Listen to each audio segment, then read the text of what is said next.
Raja Harun al-Rashid kembali dihadapkan pada masalah pelik yang membuatnya geram. Di dalam istana, telah terjadi pencurian yang begitu misterius. Emas dan perhiasan milik kerajaan lenyap tanpa jejak, dan tak seorang pun tahu bagaimana sang pencuri bisa masuk ke ruang penyimpanan harta yang dijaga begitu ketat. Raja segera memanggil semua penasihatnya, termasuk Abu Nawas, orang yang terkenal akan kecerdasannya. "Abu Nawas," ujar sang raja, "aku ingin kau menyelidiki kasus ini." Para penjaga mengatakan mereka tidak melihat siapapun masuk atau keluar dari ruangan harta kerajaan. Namun, keesokan harinya, harta itu hilang. "Jika kau bisa memecahkan misteri ini, aku akan memberimu hadiah yang besar." Abu Nawas tersenyum penuh arti. "Baginda, izinkan hamba menyelidiki kasus ini dengan cara hamba sendiri. Beri hamba waktu 3 hari, dan hamba akan mengungkap pelakunya." Raja menyetujui permintaan Abu Nawas. Dengan cerdik, Abu Nawas mulai mengamati ruang penyimpanan harta, para penjaga, serta kebiasaan di dalam istana. Ia juga berbincang dengan beberapa warga yang mungkin memiliki petunjuk tentang peristiwa tersebut. Pada hari kedua, Abu Nawas menemukan jejak kecil di dekat dinding ruangan penyimpanan. Ada bekas tangan yang sedikit berdebu di dinding yang tampaknya tidak biasa. Dengan akalnya, ia menyimpulkan bahwa ada seseorang yang masuk ke dalam ruangan harta dengan cara yang tidak biasa. Malam itu, Abu Nawas meminta izin kepada raja untuk memasang jebakan. "Baginda, malam ini izinkanlah hamba melakukan sesuatu untuk menangkap pencuri itu. Namun, mohon baginda jangan memberitahu siapapun agar rencana ini berhasil." Raja setuju, dan Abu Nawas pun mulai menyusun rencananya. Ia meminta agar ruang penyimpanan harta kerajaan dibiarkan terbuka, namun di dalamnya diletakkan beberapa benda berlapis arang yang jika disentuh akan meninggalkan bekas. Benar saja, keesokan paginya, seorang prajurit kerajaan terlihat memiliki tangan yang menghitam akibat arang yang dipasang Abu Nawas. Prajurit itu berusaha membersihkan tangannya, tetapi tetap terlihat bekasnya. "Tangkap dia!" seru Abu Nawas. Prajurit itu pun dibawa menghadap Raja Harun al-Rashid. Dengan gemetar, ia mengakui perbuatannya. Ternyata, ia telah membuat lorong rahasia yang terhubung ke ruang penyimpanan harta, dan itulah bagaimana ia berhasil mencuri tanpa terdeteksi. Raja sangat kagum dengan kecerdasan Abu Nawas. "Kau benar-benar luar biasa, Abu Nawas. Kau telah menyelamatkan harta kerajaan." Namun, belum selesai satu masalah, datanglah seorang warga yang mengadu tentang perlakuan semena-mena para prajurit kerajaan. Mereka sering mengambil barang-barang warga dengan dalih perintah raja. Hal ini membuat rakyat merasa tertindas dan ketakutan. Raja kembali meminta bantuan Abu Nawas. "Abu Nawas, kali ini aku ingin kau memberikan pelajaran kepada prajurit-prajurit yang bertindak semena-mena." Abu Nawas pun berpikir sejenak, lalu tersenyum. "Baik, baginda. Hamba akan memberikan mereka pelajaran yang tidak akan mereka lupakan." Abu Nawas kemudian menyusun rencana liciknya. Ia menyebarkan kabar bahwa raja sedang mencari seorang prajurit paling kuat dan paling jujur untuk diberi jabatan tinggi. Namun, syaratnya adalah setiap prajurit harus melalui ujian kejujuran. Para prajurit yang terbiasa berlaku semena-mena pun segera mendaftarkan diri. Mereka berpikir bahwa ini adalah kesempatan emas untuk mendapatkan jabatan lebih tinggi. Pada hari ujian, Abu Nawas membawa mereka ke sebuah ruangan besar. Di dalamnya ada banyak peti berisi emas dan barang berharga. Ia kemudian berkata, "Tugas kalian sederhana. Setiap orang harus mengambil satu peti dan membawanya ke raja. Tapi ingat, siapapun yang ketahuan mencuri lebih dari satu peti akan dihukum berat." Ternyata, Banyak prajurit yang tidak tahan godaan. Mereka berpikir bahwa mereka bisa mengambil lebih dari satu peti dan menyembunyikannya.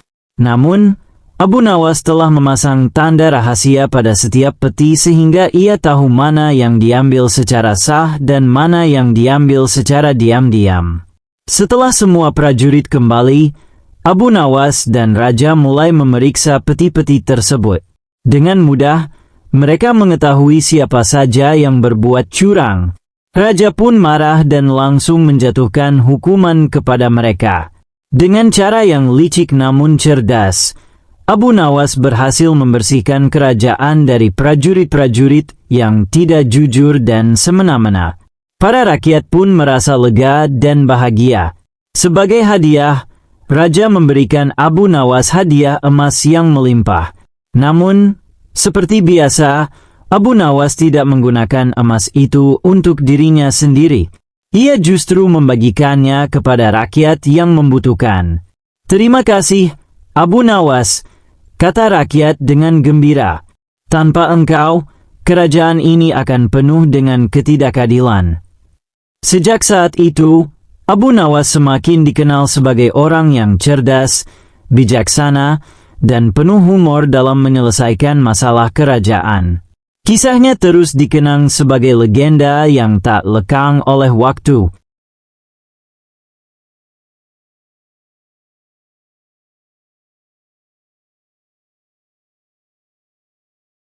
Ada suatu hari di Baghdad, sebuah pertemuan rahasia berlangsung di sebuah ruang bawah tanah yang gelap dan tersembunyi. Para petinggi kerajaan, saudagar kaya, dan beberapa ulama sufi duduk melingkar di sekeliling meja besar yang dipenuhi gulungan kertas tua. Mereka membicarakan sesuatu yang sangat penting, sesuatu yang bisa mengubah arah kekuasaan di seluruh negeri. "Orang-orang semakin cerdas," kata seorang bangsawan tua yang janggutnya panjang dan berwarna putih. "Jika kita tidak mengendalikan mereka, mereka akan menuntut kebebasan yang lebih besar." "Benar," sahut seorang saudagar kaya. "Namun, kita tidak bisa membatasi mereka secara langsung. Kita butuh cara yang lebih halus." Di sudut ruangan, seorang sufi tersenyum misterius. "Biarkan mereka terjebak dalam kebingungan. Buat mereka sibuk mengejar sesuatu yang tak pernah bisa mereka capai." Misteri yang tersebar. Keesokan harinya, Baghdad dipenuhi rumor tentang seorang sufi sakti yang memiliki kitab rahasia berisi ilmu tertinggi. Konon, siapapun yang memahami isi kitab itu akan memperoleh kekuatan luar biasa, termasuk kemampuan untuk mengendalikan nasib dunia. Para cendekiawan dan pemikir mulai mencari kitab tersebut. Para pedagang dan bangsawan pun tertarik karena berharap mendapatkan lebih banyak kekuasaan. Bahkan rakyat jelata pun ikut sibuk memperbincangkannya. Namun, di antara semua orang yang penasaran, ada satu orang yang mencium bau keanehan dari semua ini, Abu Nawas. Abu Nawas masuk ke dalam permainan. Suatu malam, Abu Nawas dipanggil oleh seorang utusan kerajaan. "Baginda ingin bertemu denganmu. Segera." Sesampainya di istana, Sultan Harun al-Rashid menyambutnya dengan wajah serius. "Abu Nawas, kau orang yang cerdik. Aku ingin kau menemukan kitab rahasia itu untukku." Abu Nawas tertawa kecil. "Ampun, Baginda. Mengapa orang secerdas Anda percaya pada kitab semacam itu?" Sultan mendesah. "Bukan aku yang percaya, tapi rakyat mulai gelisah. Jika kitab itu benar-benar ada, aku harus mendapatkannya sebelum jatuh ke tangan yang salah. Jika kitab itu tidak ada, aku ingin membongkar siapa dalang di balik semua ini." Abu Nawas mengangguk. "Baiklah, Baginda. Saya akan menyelidikinya." Perjalanan mencari kebenaran. Abu Nawas memulai penyelidikannya di pasar-pasar, berbicara dengan para pedagang, bertanya kepada para pengembara, dan bahkan menyamar sebagai seorang pengemis untuk menguping pembicaraan para bangsawan. Akhirnya, ia menemukan satu petunjuk. Seorang pemuda berkata kepadanya, "Tuan, aku mendengar bahwa kitab itu disimpan oleh seorang sufi tua di luar kota, di sebuah gua di balik bukit." Abu Nawas tersenyum. "Terima kasih, Nak. Engkau telah memberiku jawaban lebih dari yang kau kira." Rahasia di dalam gua. Saat malam tiba, Abu Nawas berangkat ke bukit yang dimaksud. Ia menyelinap masuk ke dalam gua dan menemukan seorang sufi tua duduk dengan tenang, dikelilingi oleh lilin-lilin kecil. "Sufi yang mulia," sapa Abu Nawas, "saya mendengar bahwa Anda memiliki kitab rahasia yang sedang dicari oleh semua orang." Sang sufi tua membuka matanya dan tersenyum. "Ah, Abu Nawas, aku sudah menunggumu." Abu Nawas terkejut.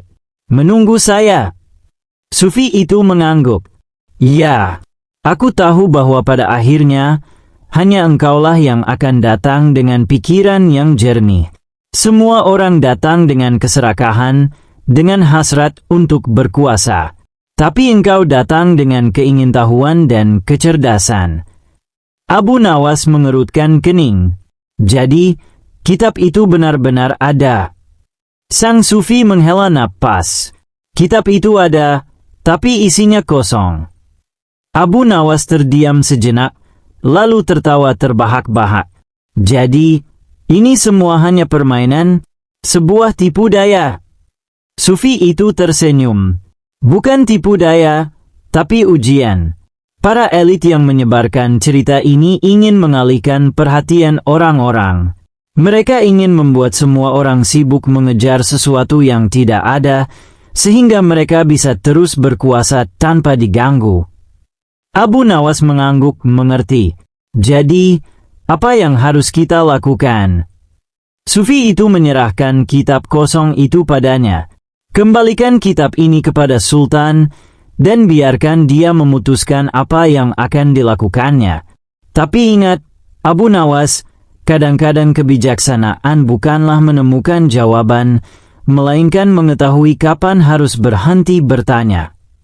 Kesimpulan yang menggemparkan. Abu Nawas kembali ke istana dan menyerahkan kitab itu kepada Sultan. Setelah membuka halaman demi halaman yang kosong, Sultan tertawa keras. "Aku mengerti sekarang," katanya.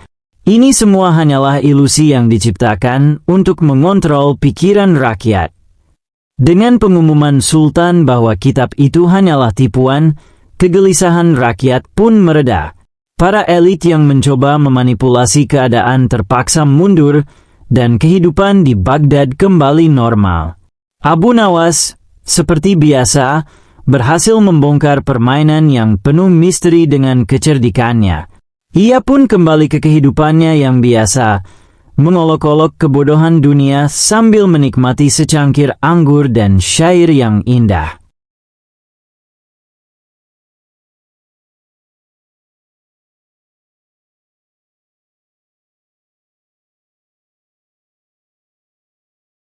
Di suatu bulan Ramadan yang penuh berkah, kota Baghdad dipenuhi semangat ibadah. Masjid-masjid ramai, pasar dipenuhi orang yang membeli bahan untuk berbuka puasa, dan istana bersinar dengan lentera-lentera indah. Namun, di balik semua kegembiraan itu, ada sebuah masalah besar yang membuat Sultan Harun al-Rashid gelisah.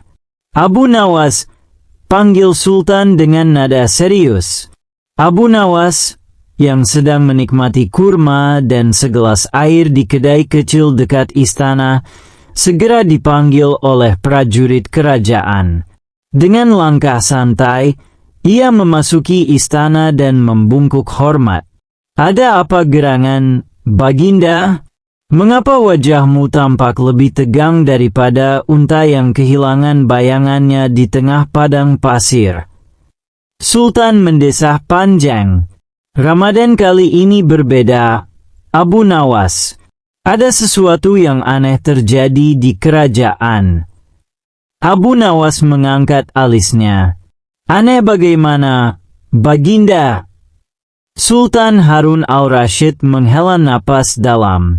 Setiap malam, makanan di dapur kerajaan hilang begitu saja.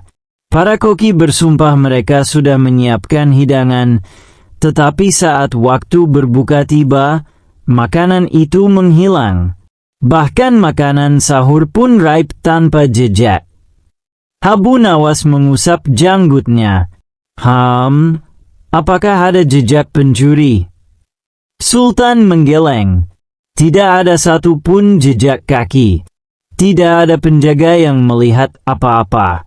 Seolah-olah makanan itu menghilang begitu saja.